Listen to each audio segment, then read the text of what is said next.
నేను లోగడ చేశాను. నేరస్తుడు అనే సినిమా కేఎస్ఆర్ దాస్ గారు అప్పుడు టాప్ డైరెక్టరు. ఆయన పిక్చర్కు నేను నేరస్తుడిలో స్క్రీన్ ప్లే చేశాను.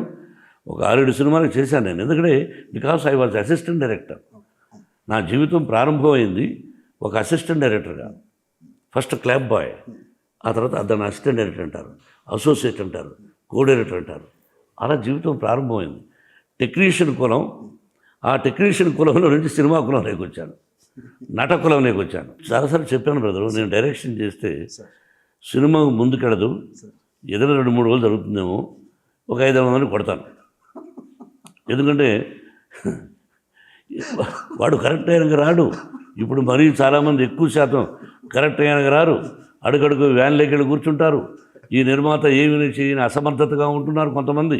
అందరినీ అనలేం. టైం ప్రకారం ఇప్పుడు కాలేజీ నడుపుతున్నాం, 9 గంటలకు రమ్మంటాం అనుకున్న ప్రిన్సిపల్ని, he must be there at 8:45. That is my rule. అతను 9:30కి వస్తే ఒప్పుకుంటావా? అలాగే ఇక్కడ నీకు అనుకున్న అమౌంట్ ఇస్తున్నాను, 7 అన్నావు, 7కి రావాల్సిందే. మేము అలా పనిచేసాం.